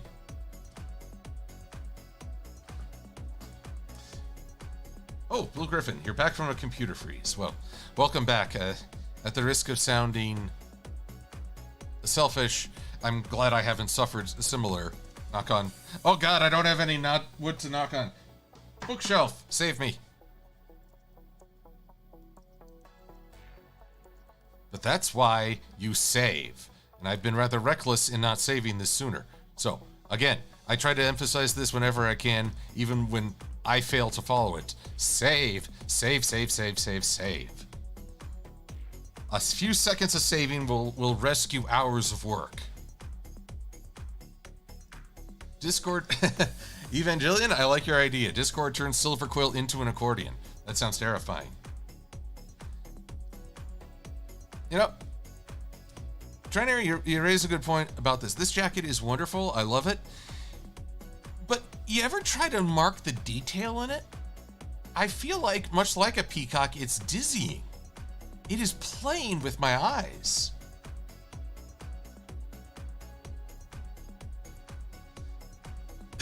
Oh, Trainer, knock on my own head. Oh, I do that several times a day.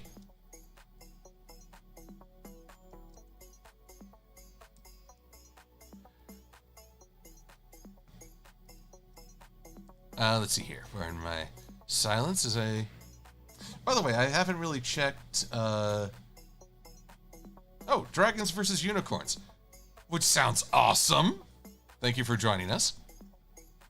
But Dragons versus Unicorn. How do I put this? There's a book I read.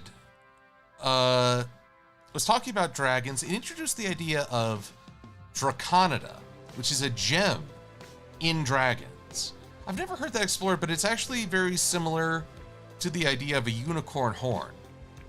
There'd be these fantastic mythical tales of how it could cure. And of course, much, I think, like the Greeks did with basically a mountain ram's horn could be swindled as hippogriff claws or griffin claws. So too, I think one could find a piece of bone and say this is a unicorn horn, swindle some people.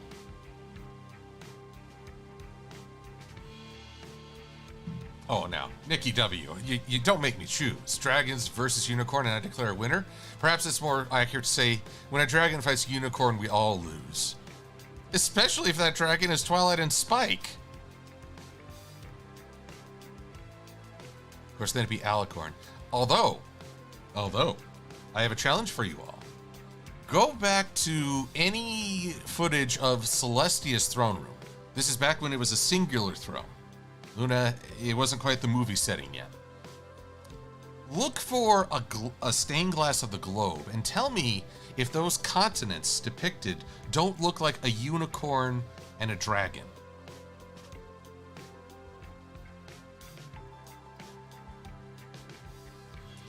Champ, I haven't yet figured out where I would plop Castor-the-Quill, but I've never forgotten it.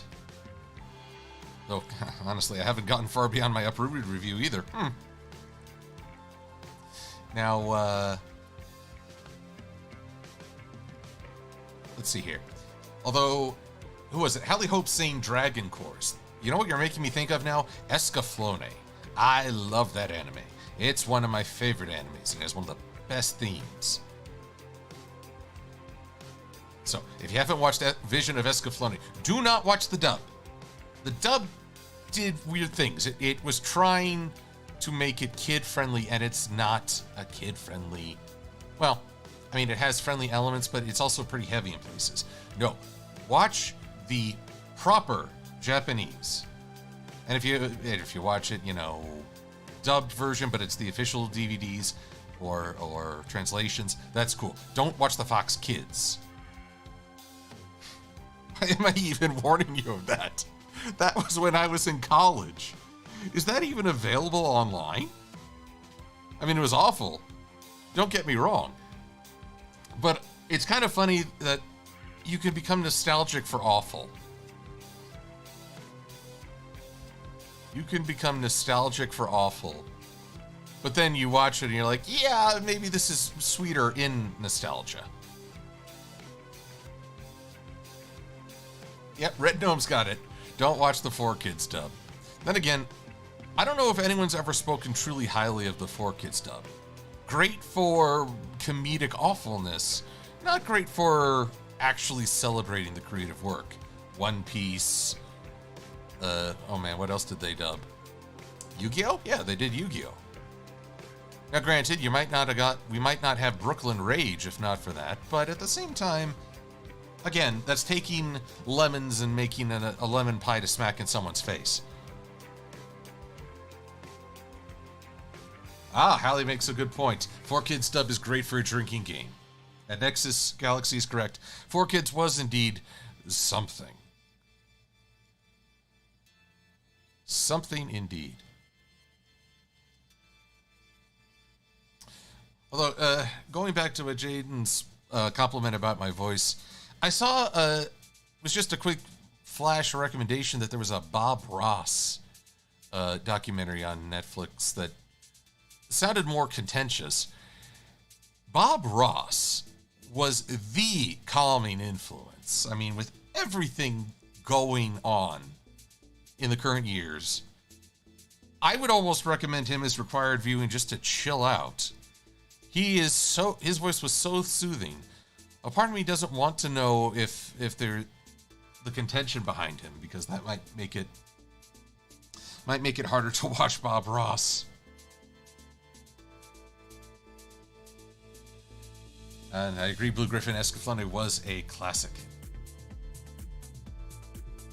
Oh yes, Katrina, I watched Dragon Ball and, well, okay, let me show you all how old I am. When I watched the Pokemon anime, it was mornings on Fox Kids every day of the week. And it was the first time it ever aired in America. That's how old I am. And back in my day, there were 150 Pokemon. And that's it. Then you got Mew and Togepi, and the floodgates opened not long after. But yes, cow, I am old. Actually, wait, you've got those, they're not quite parentheses. What do I call those around your screen name? I don't know what those are, but I feel like I should somehow acknowledge them. No, Evangelion, I do not mean Kids WB, because this Fox, I'm pretty sure it was Fox back in the day. It predates Pokemon airing on Kids WB. Now granted, it quickly transferred to Kids WB, especially during the Orange Island arc.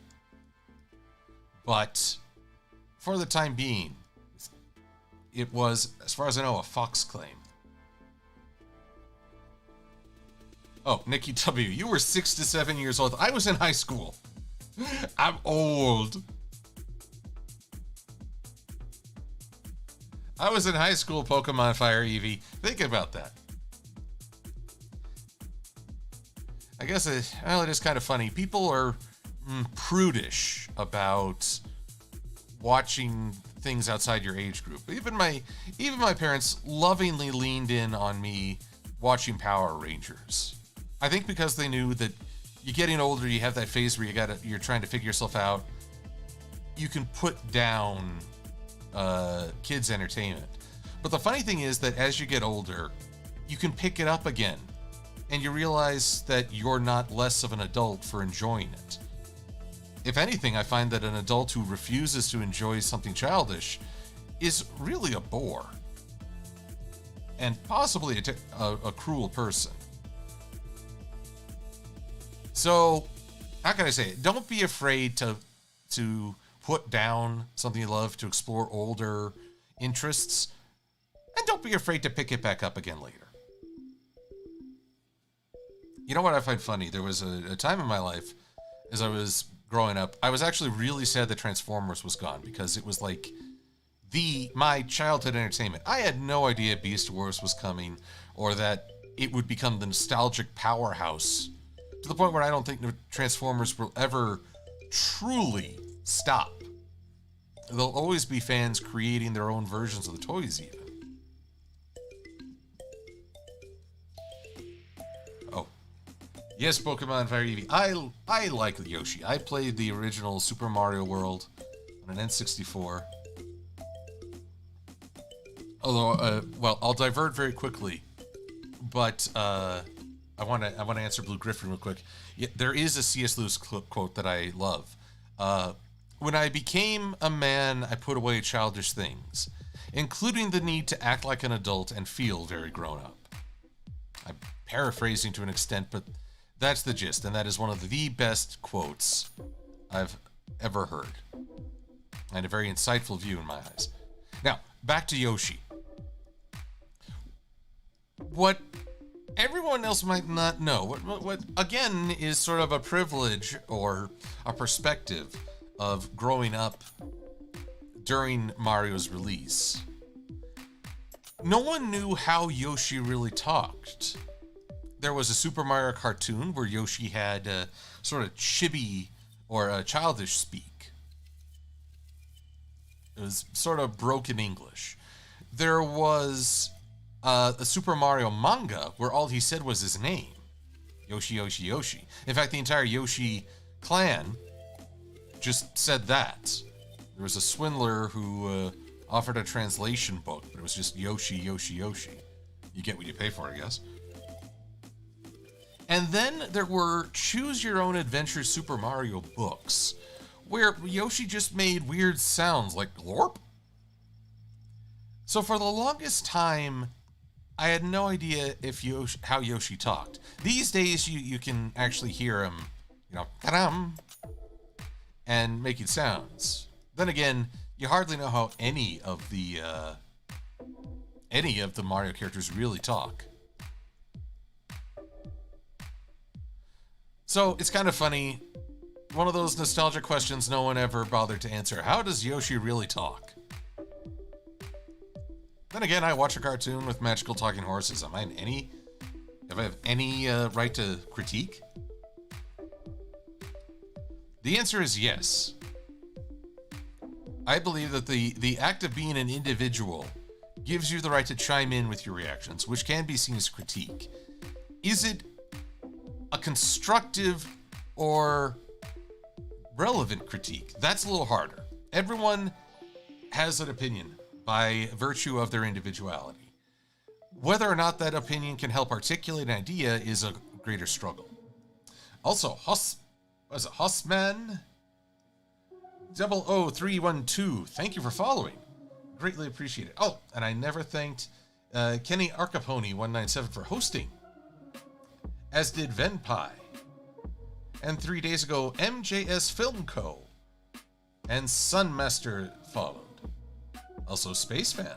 Oh my goodness, I've been neglecting you good folks. AV Pearl and Limey19. I believe I've thanked Moonsong Kitty. Oh my goodness. See, this is why I can't keep up with the online world sometimes. You all are a powerhouse. Let's see here. Evangelion, I don't know. Speaking of childhood, let's say you were watching the Kingdom chapter in WFC. The Kingdom chapter, War for Cybertron. Okay, I too have watched War for Cybertron, all 3 parts, and I'm not terribly impressed by it. In particular, Kingdom was really banking on you remembering events in Beast Wars, including Dinobot, especially Dinobot. But here's the thing, because this is a new scenario, it's new characters, in some ways it's a reinterpretation of certain characters. A terrible disservice to Megatron, I might add. Beast Wars Megatron. But Dinobot was unearned drama. You watch him, you know he's doing this stuff because that's what he did way back in Beast Wars. But this is a different presentation. And if you're asking me to feel bad, I can't because it's not yet earned.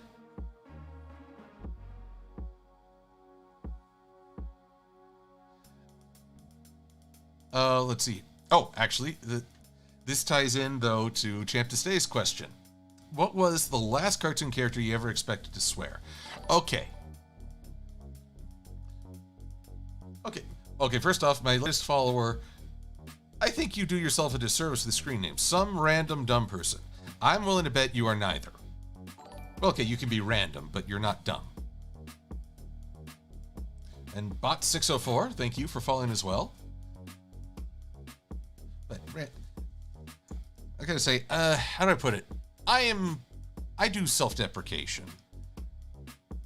But I'd encourage people not to lead with that because, well, my friends know me and they know when self-deprecation is just for a good laugh. But if you're introducing yourself, people should get to see that you believe in yourself, and you should. So I encourage you, don't lead with self-deprecation whenever you can. But it's an in-joke with your family. Okay, I'm glad for that. But, well, forgive me. I find I'm eager to try and boost people. I find that's important to me. Lightning Bliss 2021? Blissy, are you on Twitch? Blissy? Well, I'll have to query her about that. Anywho, but here I am. I'm on my soapbox. Who was the character I least expected to swear?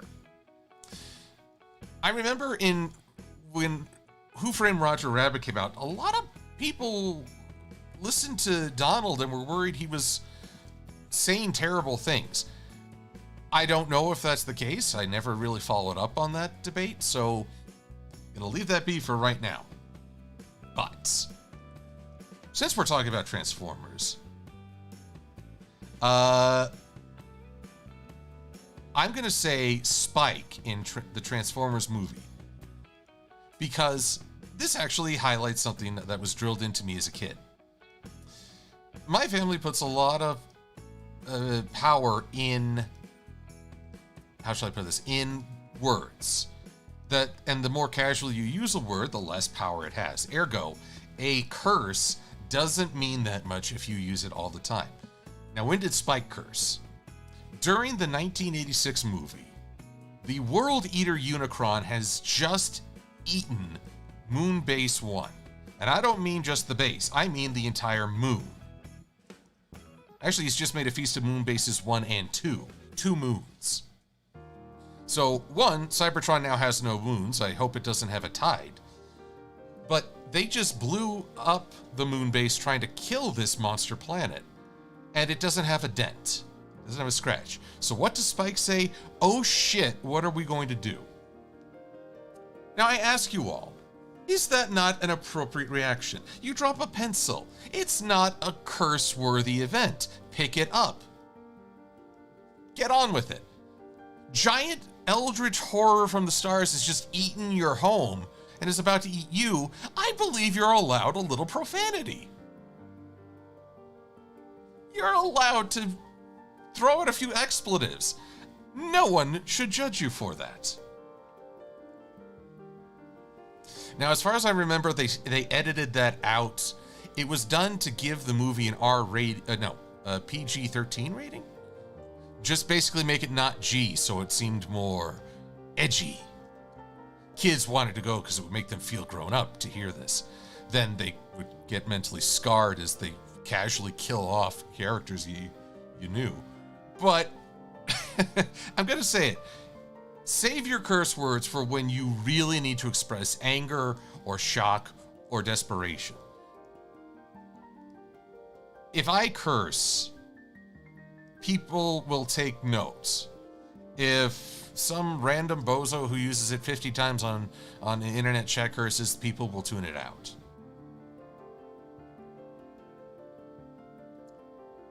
Edgy, yes cow. Transformers 1986 movie was trying to be super edge. I still think about how The producers are like, oh wait, kids are actually suffering chronic depression because of our movie? Oh, wait till they see Dark Awakening TV episode. They reanimated Prime's corpse. Man, that was messed up. And, if ever there was some profanity thrown the producer's way, I'm pretty sure it was the parents of those scarred children. Inquisitor, I need a reminder. Didn't George Carlin... Did he not curse a lot? And Blue Griffin reminds me Ultra Magnus threw in a damn it. Again, he was staring down like 5 different gun barrels and his crew was on the brink of annihilation. Again, total situation warranting a damn it.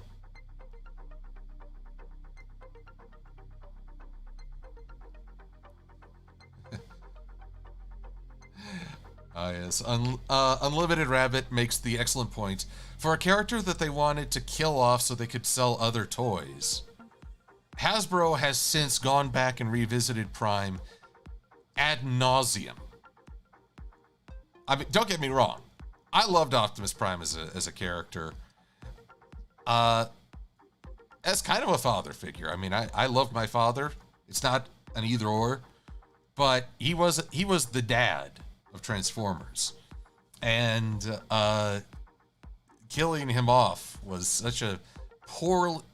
How do I put it? They killed him in an awesome way, but they didn't think about the repercussions.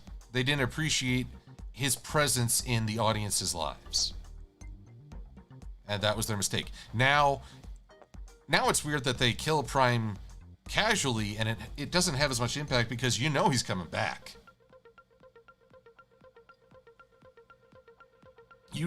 He's coming back. All right, let's see here. George Carlin was the king of swearing. So, I don't know. Would people really pay mind if George Carlin cursed? I don't know. I mean, well, honestly, I go back and forth about George Carlin in general. He says a lot of things I agree with. He says a lot of things I disagree with, which is probably the mark that he was doing his job well. But let's see here. The 7 words you can't say on TV. Yes. What was my last Transformers thing, Jaden? It was, well, depends on your perspective. The last thing I saw officially was the Transformers War for Cybertron Kingdom. Unofficially, I've checked out people's retrospective on comics, including the Deviations arc, single issue really, which I talked about on my DeviantArt page. I did not like it. I did not like Deviations. Red Gnome Rescue Heroes. Now, this was not Transformers Rescue Bots. This was something else. Oh, yeah. Well, here's what I remember about George Carlin, who, as Champ points out, narrated Thomas the Tank. George Carlin is described by friends and family as being a person who simultaneously wants to shock people yet be accepted by them. He was a duality in many ways. So that's something I just take into consideration.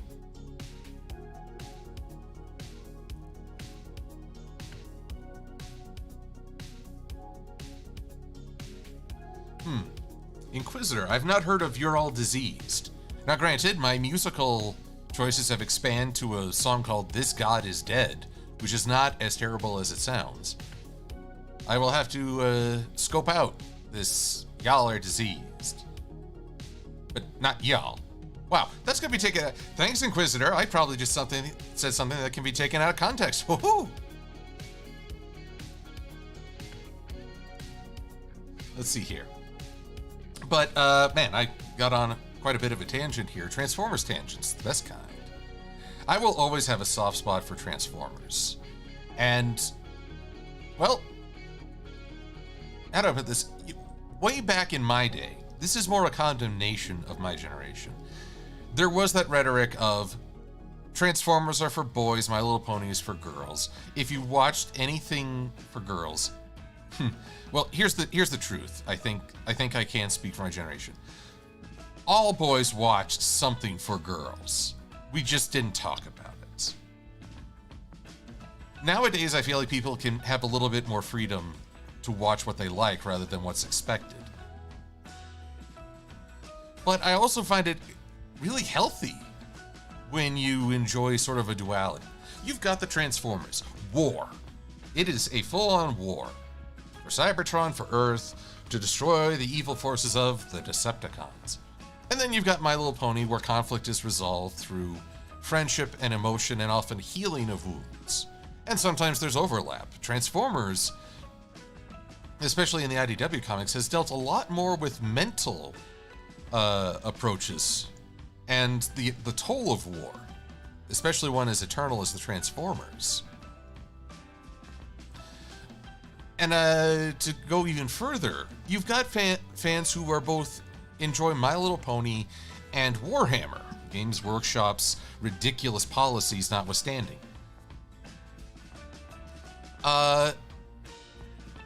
So I think it's really good when you have that dual interest going. When you enjoy that freedom to enjoy varying things. It's not, you don't have to be a person of singular tastes. Good gravy. I am getting on my soapbox a lot tonight. Thank you for putting up with it. Okay, Rescue Heroes was a different toy franchise. It has nothing to do with Transformers. Do we get a GW? GW. Sorry, Jaden, I'm not sure what GW stands for. I think my brain's a little fried. Why is Optimus Primal a villain in IDW 2? Honestly, Evangelion, I think they were just trying to shoehorn in Beast Wars to a Generations comic. And when you've got Optimus Prime, who's already being presented as somewhat morally dubious, yeah, you go different ways. I don't like it. I don't like when they villainize character. Starsaber got really slandered. In Japan, Starsaber is this great leader of the Autobots well after Optimus Prime's time. He is the greatest swordsman in the galaxy and a champion. In the IDW comics, he is a religious zealot and villain. Games Workshop. Oh, Jane, thank you. I was still in Transformers mode, but yet... Well, I've said it in a previous stream, but I'll say it again. Games Workshop right now is fighting their fans. And I don't think you ever truly win. I understand that to protect intellectual property requires you to show you're putting the effort into that protection. But to forbid fans to actually chase away content creators like Brave Albufasa, who really was a great introduction to the Warhammer franchise, I believe that's cutting off your nose to spite your face. But that's my tangent for the time being. All right, good. Well, maybe not great. I tell you, arranging peacock feathers on a jacket isn't as simple as it sounds. Now, let's see here. Confess, champ, I haven't watched a lot of animation channels. Are these Odd Ones Out or Jaden Animations? Are they reviewers of animated, or do they make their own animations? Because I'll be honest, Hello Boss has probably spoiled animations for me. I mean, that's really not a fair metric to measure anything against. Oh, excuse me. Let's see here. My goodness, I've been ranting for a full hour.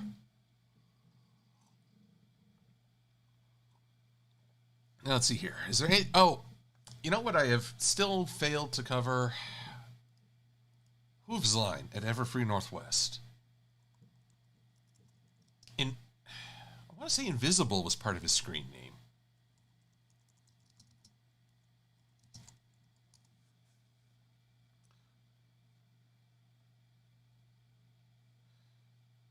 Although it's great is that I do the search for Hooves Line and I see all these YouTube thumbnails. I'm in them with the Bronies React crew. I don't take it for granted that they chose to include me in that. I'm very humbled that they did so.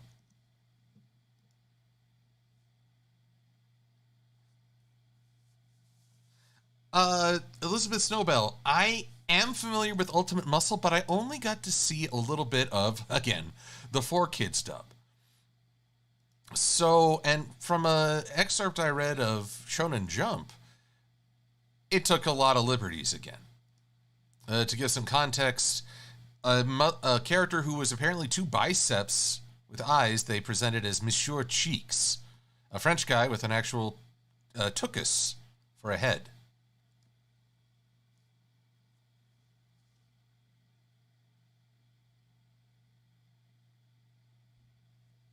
Cal, I've only seen bits of Gravity Falls. I'll add it to the list. And believe me, there's a list. Try an Erican account. But man, it's bugging me that I can't remember Everfree. That bothers me to no end. Okay, notifications. Save me. Mentions.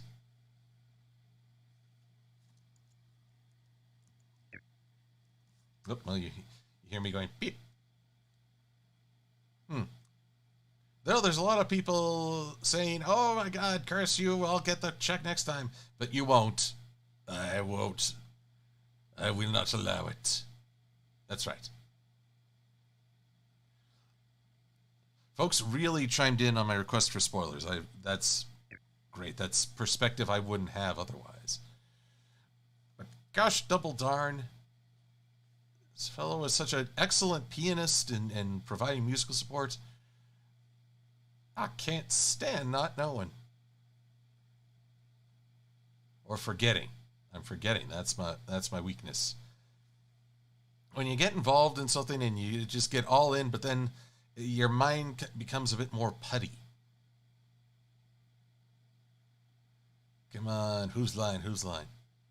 Oh, although since we're on Pokemon, can I just bemoan what they did to Growlithe? Poor Growlithe. What did they do to Growlithe? I cannot stand this redesign because I can't see his eyes. I still can't find this fellow's name. Oh, I'll tweet it.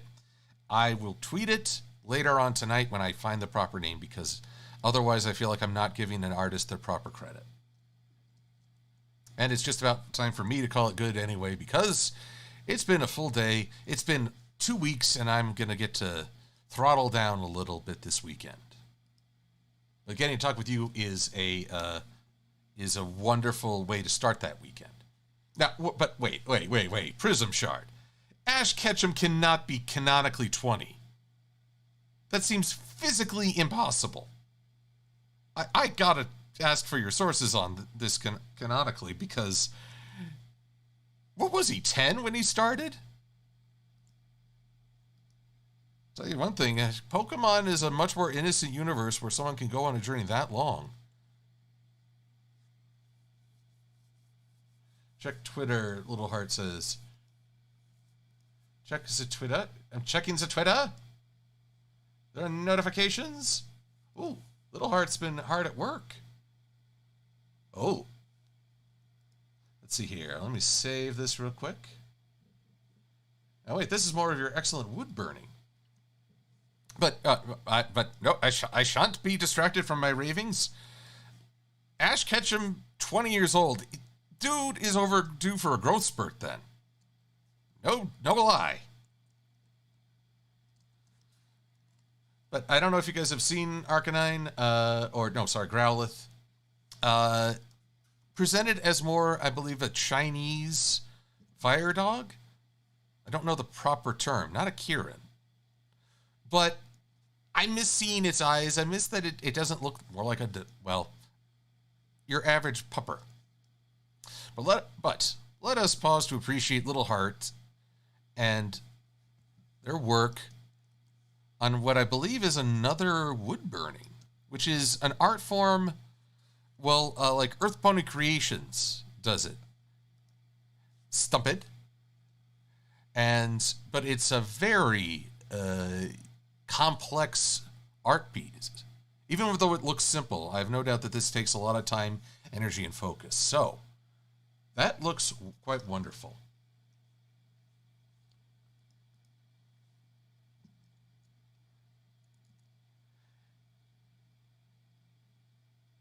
Oh, okay. Blue Griffin's primary. That's a regional variant. So, okay, I feel a little bit better. So the Growlithe I know from high school is still out there. It's just that this is a variant. Okay, I feel a little better. I wasn't sure if this was like a complete redesign of the pupper. I want to see its eyes, dang it. Is that wrong? To want to look a Pokemon in the eye and say, use fire attack? No, not on me, you idiot. Stop. Actually, don't call a Pokemon an idiot. That's just me.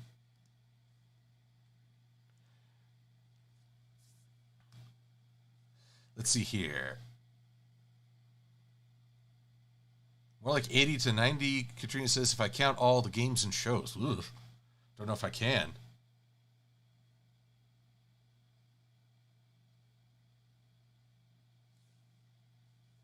Anywho, well, I realize I've even run through my music.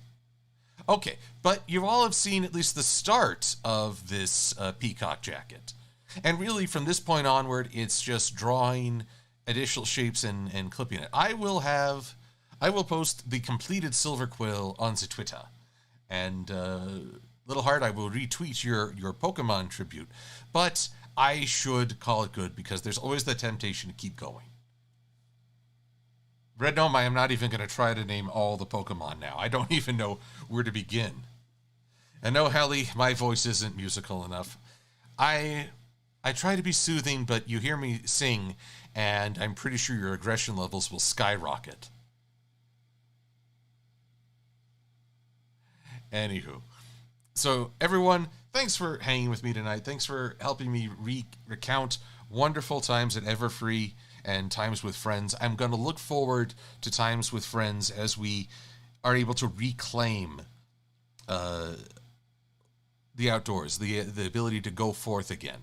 I understand it. We're not done, and it's a risk. I took a risk, but I also took precautions, and I look forward to the day when we don't have to be so cautious and we can see each other again. But in the meantime, these streams are a great way to see everybody and to wish you well. So, have a wonderful weekend. Have a wonderful rest of Friday or Saturday. Be safe and be well. I'm Silver-Quill.